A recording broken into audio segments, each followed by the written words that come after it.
Friends, तो आज का हमारा टॉपिक है डाइलेक्ट्रिक। तो आज हम इसमें 2-3 टॉपिक पढ़ेंगे। तो शुरू करते हैं। डाइलेक्ट्रिक क्या होता है? It is a material in which all the electrons are tightly bound to the nucleus of atom. ठीक है, वो मटेरियल जिसमें इलेक्ट्रॉन क्या है, बाउंड है, उसका टाइटली बाउंड है, टाइटली जुड़े हुए हैं मजबूती से न्यूक्लियस के साथ। ठीक है, किसी एटम के। Thus there are no free electrons to carry current, जिसके कारण वहाँ पे क्या होता है, कोई फ्री इलेक्ट्रॉन नहीं होते, जिसके कारण उसमें करंट क्या हो, बहे। ठीक है, या करंट कैरी हो। It's electrical conductivity is very low, जिसके कारण क्या होता है, इलेक्ट्रॉन टाइटली बाउंडेड है। ठीक है, उसमें जिसके कारण करंट फ्लो नहीं होगा, और जिसके कारण क्या होगा, उसकी इलेक्ट्रिकल कंडक्टिविटी क्या होगी, बहुत कम होगी। मतलब यह है कि कहने का उसमें करंट बहुत ना के बराबर फ्लो होगा।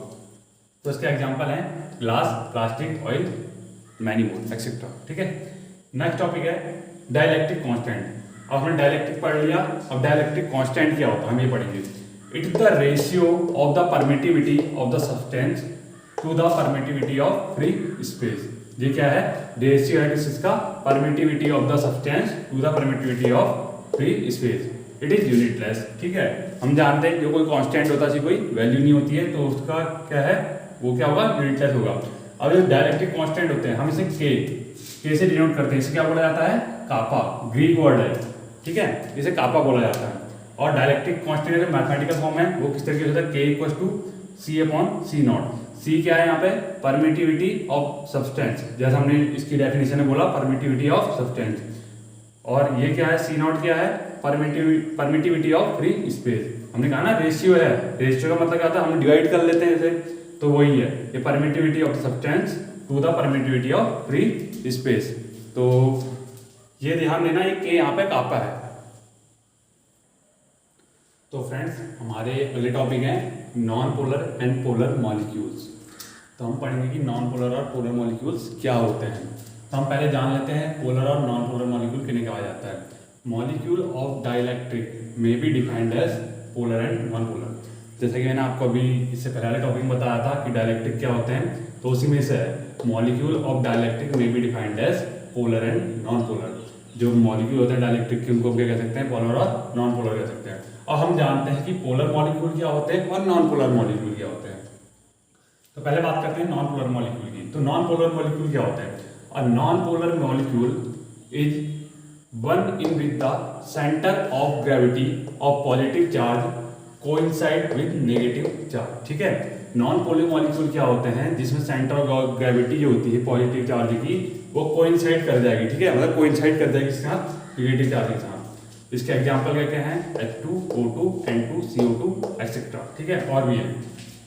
इसकी प्रॉपर्टीज हैं, इसको आप इसमें लिख सकते हैं, एग्जाम्पल लिख के आइएगा। It has symmetrical structure and zero electric dipole movement. इसको आप अलग अलग पॉइंट फॉर्म में लिख लीजिएगा वहाँ पे, क्योंकि पॉइंट वाइज अगर मार्किंग होती है तो आपको अच्छे मार्क्स मिल जाते हैं। इट हैज सिमेट्रिक स्ट्रक्चर, एक पॉइंट यहाँ तक बनाइएगा, दूसरा बना दीजिएगा it has zero electric dipole movement. इसका हमने एग्जाम्पल ले लिया यहाँ पे, जैसे हमने CO2 का एग्जाम्पल लिया है। हमारा C हमारा बीच में आ गया, CO2 को हमने जैसे तोड़ा है, C आ गया, एक हो गया, एक हो गया। देखिए यह है डायग्राम, यहाँ पे यह है, इसके दो पार्ट में डिवाइड हमने कर दिया।